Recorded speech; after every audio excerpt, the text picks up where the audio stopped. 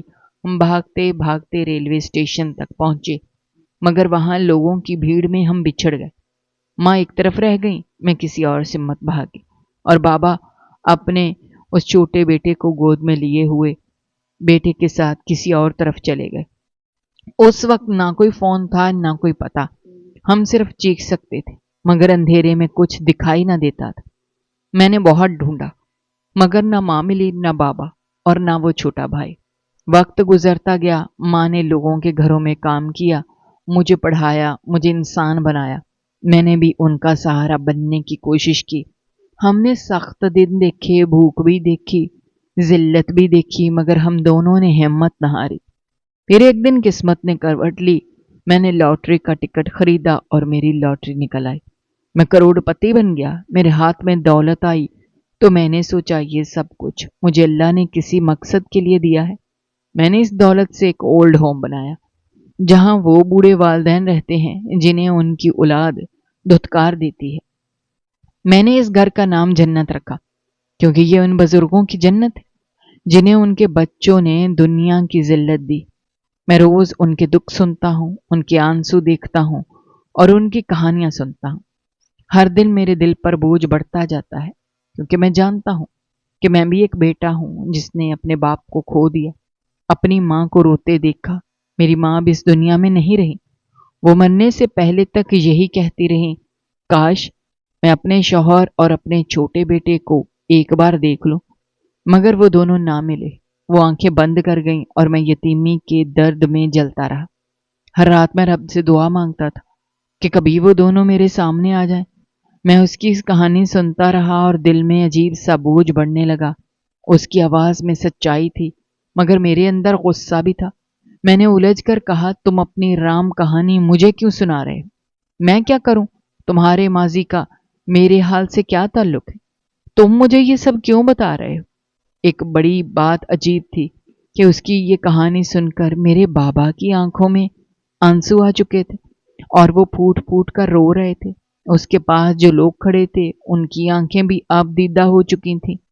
ارسلان آگے بڑھا اور اس نے میرے کندھے پر ہاتھ رکھ کر کہا، تمہیں یہ کہانی اس لیے سنا رہا ہوں کیونکہ تم خود بھی تو اس کہانی کا حصہ ہو۔ میں نے چونک کر کہا، کیا مطلب؟ کہنے لگا، چونکہ وہ بچہ تو بھی ہے جس کو کوڑے کے ڈھیر سے اٹھایا تھا، اور جس نے اٹھایا تھا وہ شخص ہے تمہارا باپ، اور میں تمہارا بھائی ہوں جو تم سے بچھڑ گیا تھا۔ تم اس وقت بہت چھوٹے تھے، تمہاری شکل دیکھ کے میں تمہیں پہچان نہیں پایا۔ 20-22 سال کا عرصہ گزر گیا، بہت لمبا وقت ہوتا ہے، انسان کے چہرے بدل جاتے ہیں، لیکن اپنے باپ کو کیسے نہ پہچانتا جس نے مجھے پیدا کیا۔ اس کی بات سن کر میری زبان گنگ ہو گئی، میرا دماغ جیسے رک گیا، میری سانسیں تیز ہو گئیں اور مجھے لگا کہ میرا وجود زمین میں دھنس گیا ہے، میرے قدموں کے نیچے سے زمین نکل گئی۔ میں کچھ لمحے اس طرح دیکھتا رہا جیسے وہ کوئی خواب ہو یا دھوکہ۔ میری آنکھوں کے سامنے ایک ایک منظر تیزی سے گھومنے لگا۔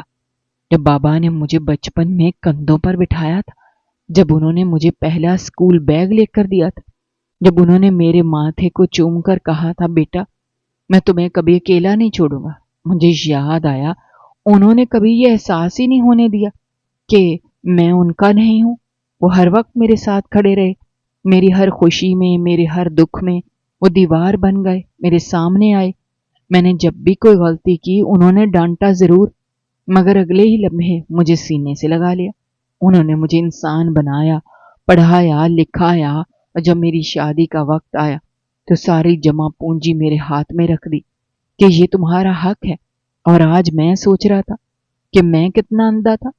میں نے اپنی بیوی کے کہنے پر اس شخص کو جس نے مجھے کوڑے سے اٹھایا تھا اور اپنی زندگی سے نکال دیا، اس لیے کہ میری بیوی کو لگا کہ وہ بوجھ ہے، میں نے اپنے ہاتھوں سے ان کا سامان باندھا اور انہیں اولڈ ہاؤس لے آیا، اور میں سمجھتا رہا کہ میں اپنا فرض ادا کر رہا ہوں، لیکن حقیقت میں انسانیت کی سب سے بڑی حد کو پار کر چکا تھا۔ میں وہ شخص بن گیا تھا جو اپنے محسن کو بھول جاتا ہے۔ ارسلان کی آنکھوں میں آنسو چمکنے لگے۔ وہ بولا، لیکن اچھا ہوا تم یہاں تک آ گئے. اگر تم یہاں تک نہ آتے مجھے میرا باپ کیسے واپس ملتا. اب تم جا سکتے ہو اپنی زندگی جینے کے لیے، جہاں چاہو جاؤ، لیکن میرے باپ کو میں یہاں نہیں رکھوں گا. میں اپنے باپ کو اپنے گھر لے جاؤں گا، اپنے بنگلے میں جو میرے باپ کے بغیر بالکل ادھورا ہے. اس کی باتوں نے میرے دل میں ایک زلزلہ برپا کر دیا. میرے سینے کے اندر ایک ایسا بھاری پن محسوس ہوا جیسے کوئی آگ کا گولا پھنس گیا. اگر میں نے رو کر اس کو باہر نہ نکالا تو شاید میرا دم گھٹ جائے گا. میں بابا کے قدموں میں گر گیا. میری آنکھوں سے آنسوؤں کی جھڑی لگ گئی. میں نے ان کے ہاتھ پکڑ لیے اور روتے ہوئے کہا، بابا مجھے معاف کر دیں، میں بہت برا انسان ہوں. آپ نے مجھ پر اتنا بڑا احسان کیا اور میں نے آپ کے ساتھ یہ ظلم کیا. میں آپ کو یہاں نہیں چھوڑوں گا، میں آپ کے بغیر نہیں رہ سکتا. لیکن ارسلان نے میری طرف غصے اور نفرت سے دیکھا. اس کے چہرے پر ایک ایسی سختی تھی جس نے مجھے اندر سے توڑ دیا. وہ بولا، مجھے تم پر کوئی بھروسہ نہیں ہے. تم جیسے شخص سے کیا امید کی جا سکتی ہے جو اپنے باپ کو اولڈ ہاؤس چھوڑنے آئے، وہ بھی صرف اپنی بیوی کی باتوں میں آ کر. تم نے ثابت کر دیا کہ تم ستیلے ہو. تم میں وہ خون نہیں جو میرے باپ کے جسم میں دوڑتا ہے. تم صرف ان کا احسان ہو لیکن ان کا حصہ نہیں. میں روتا رہا، گڑ گڑاتا رہا، لیکن بابا نے بھی مجھ سے منہ پھیر لیا. ان کی آنکھوں میں وہ مایوسی تھی جو شاید کسی ماں یا باپ کی آنکھوں میں اس وقت آتی ہے جب ان کا بچہ انہیں دھتکار دیتا ہے.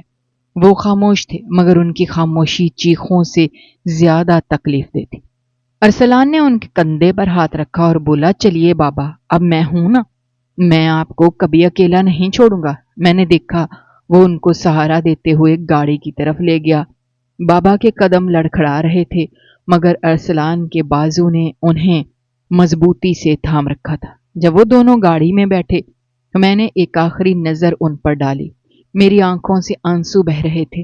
میں نے چاہا کہ بھاگ کر جا کر بابا کے قدموں میں گر جاؤں مگر میرے قدم جیسے زمین سے چپک گئے ہوں. میں ہل بھی نہیں سکتا. جب گاڑی چلی تو میں نے دیکھا وہ بہت بڑی گاڑی تھی، ایک شاندار گاڑی، کم سے کم 1.5 کروڑ روپے کی قیمت کی. لیکن میرے لیے وہ کسی تابوت سے کم نہیں تھی کیونکہ اس کے ساتھ میری ساری خوشیاں چلی گئیں. میری آنکھوں کے سامنے وہ گاڑی دھیرے دھیرے دور جاتی رہی اور میں خالی ہاتھ سڑک پر کھڑا رہ گیا. ایک ٹھنڈی ہوا کا جھونکا آیا جیسے کسی نے میری روح کو کاٹ کر رکھ دیا ہو.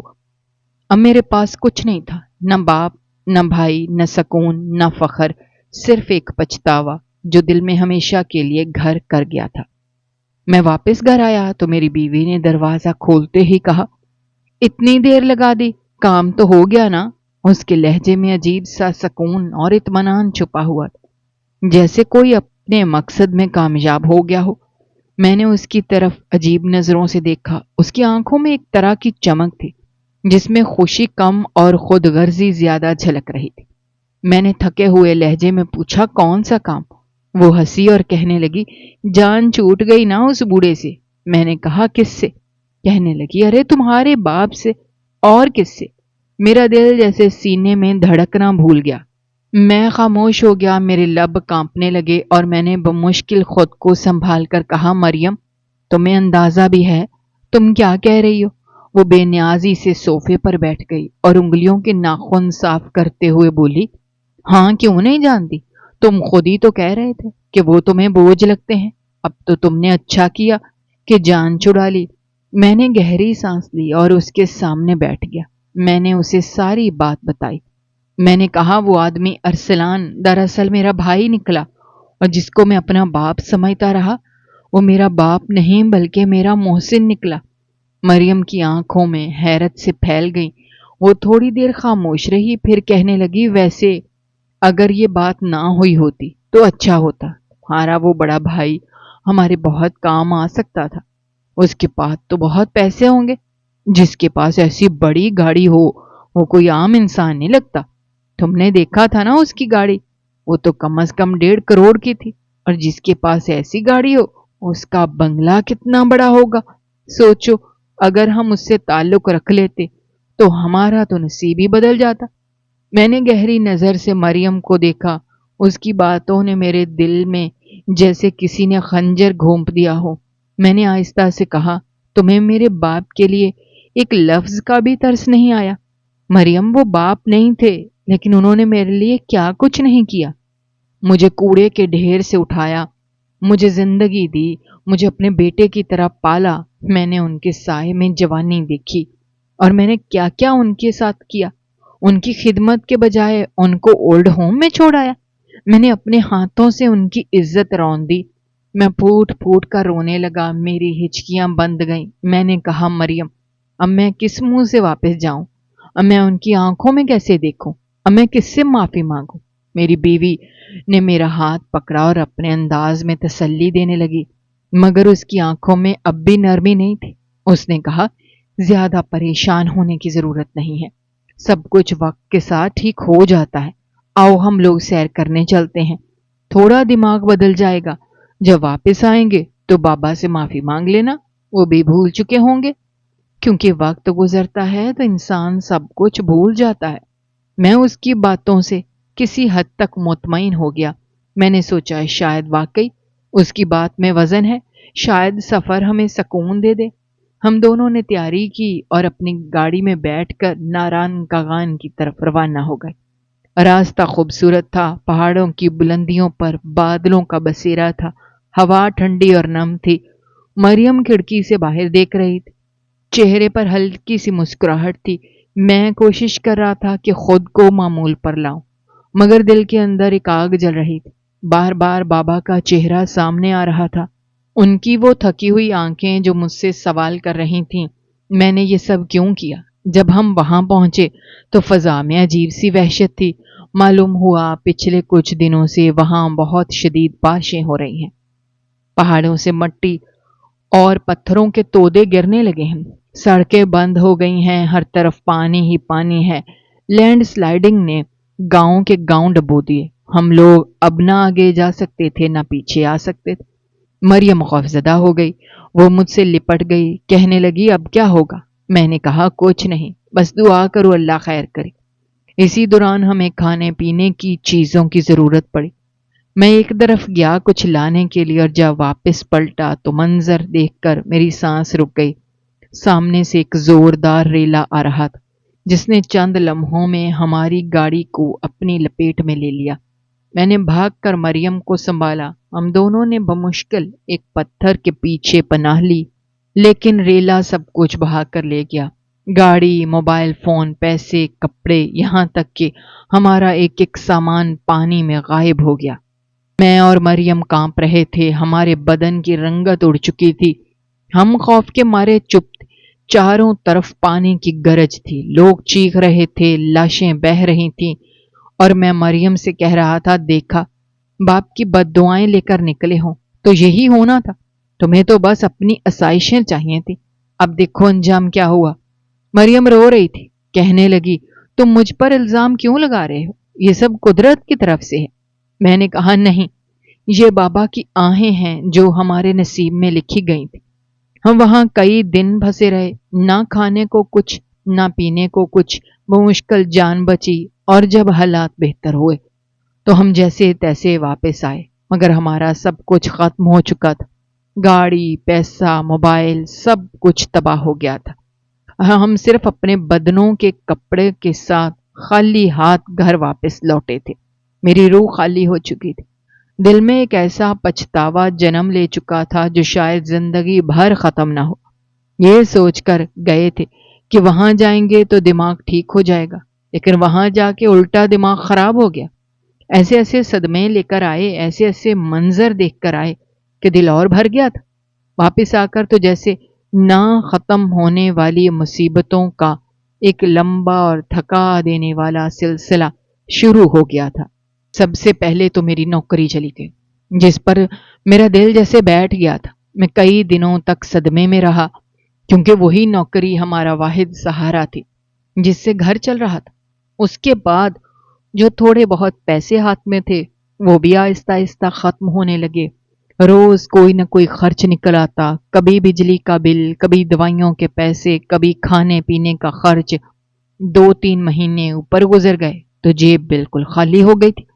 پھر ایک دن مکان مالک ہمارے دروازے پر آیا اور اس کے چہرے پر سختی تھی۔ وہ بولا، میں تو آپ کو یہ بتانے آیا ہوں کہ میرا یہ گھر بک گیا ہے، اب آپ لوگ جلدی سے گھر خالی کر دیں، اوپر سے آپ لوگوں نے 3-4 مہینے کا کرایہ بھی نہیں دیا ہوا، تو آپ لوگوں کو مجھے اپنا کچھ سامان دینا پڑے گا، ورنہ میں آپ کو یہاں سے جانے نہیں دوں گا۔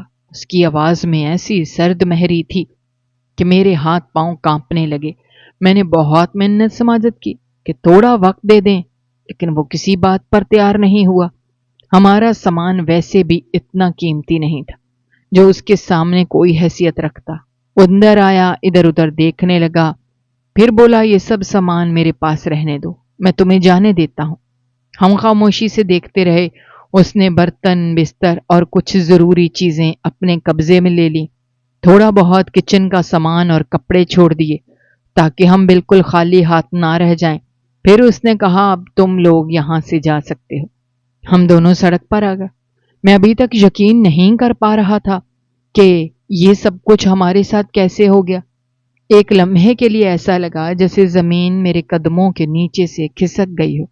ہم ایک دوسرے کو دیکھ رہے تھے اور خاموش تھے، کوئی بات نہیں کر پا رہا تھا۔ میرے دل میں بار بار ایک ہی خیال آ رہا تھا، شاید ہمارے پیچھے بابا کی بد دعائیں تھیں، ورنہ کسی کے ساتھ بھی یوں اچانک سے اتنی مصیبتیں نہیں آتی جتنی ہمارے ساتھ نازل ہو گئی تھی۔ اب تو ویسے بھی ہمارے پاس رہنے کو کوئی جگہ نہیں بچی تھی، نہ پیسے تھے، نہ سامان تھا، نہ کوئی سہارا۔ ایک ہی راستہ بچا تھا کہ جائیں اور جا کر بابا سے معافی مانگیں، شاید وہ ہمیں معاف کر دیں۔ میں نے اپنی بیوی کی طرف دیکھا تو اس کی آنکھوں میں بھی آنسو تھے، اب اس کا غرور بھی ٹوٹ چکا تھا۔ وہ دھیرے سے بولی، تمہارے بابا نے کبھی مجھے ڈانٹا نہیں تھا، کبھی کوئی سخت بات نہیں کی تھی، بس وہ وقت پر کھانا اور پانی مانگتے تھے تو میں ان سے بھی چڑ جاتی تھی۔ اس نے آہستہ سے کہا، میں بہت غلط تھی۔ میں نے اس کے سر پر ہاتھ رکھا اور کہا، کوئی بات نہیں، ہم جائیں گے اور ان سے معافی مانگیں گے، شاید وہ ہمیں قبول کر لیں۔ ہم دونوں نے فیصلہ کیا کہ ہم اسی اولڈ ہوم کی طرف جائیں گے جہاں وہ رہتے تھے۔ ہم پیدل چل پڑے، راستے بھر خاموش رہے، نہ وہ بولی نہ میں بول سکا، جیسے دل میں بوجھ جم گیا ہو۔ جب ہم اولڈ ہوم پہنچے تو میں نے وہاں کے عملے سے کہا کہ بتایا جائے کہ ارسلان کا گھر کہاں ہے۔ وہ لوگ مجھے پہلے سے جانتے تھے۔ انہوں نے ایک دوسرے کی طرف دیکھا، پھر ان میں سے ایک نے فون اٹھایا اور ارسلان کو کال کی۔ تھوڑی دیر بعد اس نے کہا، ان کو پتہ دے دو۔ وہ لوگ حیران تھے مگر اس نے ان کو اشارہ کیا۔ انہوں نے ہمیں پتہ لکھ کر دیا اور یہاں تک جانے کے لیے تھوڑے پیسے بھی دے دیے۔ ہم نے ان کا شکریہ ادا کیا اور وہاں سے نکل پڑے۔ اب ہم ایک بڑے محل کے سامنے کھڑے تھے۔ گھر کہنا تو شاید اس کی توہین ہوتی، کیونکہ وہ کسی خواب کی طرح لگ رہا تھا۔ باہر سے ہی شان و شوکت جھلک رہی تھی۔ 2-3 بڑی گاڑیاں اندر کھڑی تھیں، ایک گارڈ باہر بیٹھا تھا، مالی لان میں صفائی کر رہا تھا۔ گھر کے باہر ایک اونچا گیٹ تھا اور اندر جانے کے لیے ایک بڑا مرکزی دروازہ تھا۔ ہم دونوں کے قدم جیسے رک گئے، دل زور زور سے دھڑک رہا تھا۔ ہم نے ایک دوسرے کی طرف دیکھا اور پھر سر جھکا کر آہستہ آہستہ اندر داخل ہو گئے تاکہ بابا سے معافی مانگ سکے۔ اندر داخل ہوئے تو سامنے ہی بابا بیٹھے تھے۔ ان کو دیکھ کر ہم حیران رہ گئے۔ وہ ایک کرسی پر آرام سے بیٹھے تھے مگر اب وہ پہلے جیسے کمزور نہیں لگ رہے تھے۔ ان کے چہرے پر رونق تھی، رنگ صاف ہو گیا تھا، چہرے پر ایک عجیب سا سکون تھا۔ حیرت کی بات یہ تھی کہ وہ ویل چیئر پر نہیں تھے، ان کے ہاتھ بھی ٹھیک سے حرکت کر رہے تھے اور ان کی صحت سے ایسا لگتا تھا جیسے نیا جنم آ گیا ہو۔ ان کی آنکھوں پر نیا چشمہ تھا اور وہ اخبار پڑھنے میں مصروف تھے۔ ان کے لباس سے بھی اندازہ ہو رہا تھا کیا وہ پہلے والے بیمار اور کمزور بوڑھے نہیں رہے، بلکہ ایک مضبوط اور مطمئن انسان بن چکے ہیں۔ جیسے انہوں نے ہمیں دور سے دیکھا وہ فوراً کھڑے ہو گئے، مسکرا کر ہمارا استقبال کیا۔ ان کے چہرے پر ذرا بھی غصہ نہیں تھا بلکہ ایک نرمی تھی جو میرے لیے کسی معجزے سے کم نہ تھی۔ میں خود پر قابو نہ رکھ سکا اور روتا ہوا ان کے قدموں میں گر گیا۔ میرے آنسو ان کے پاؤں پر گر رہے تھے۔ میں بار بار یہی کہہ رہا تھا، بابا میں گناہ گار ہوں، میں نے بہت بڑی غلطی کی، میں نے آپ کا دل توڑا، مجھے معاف کر دیں۔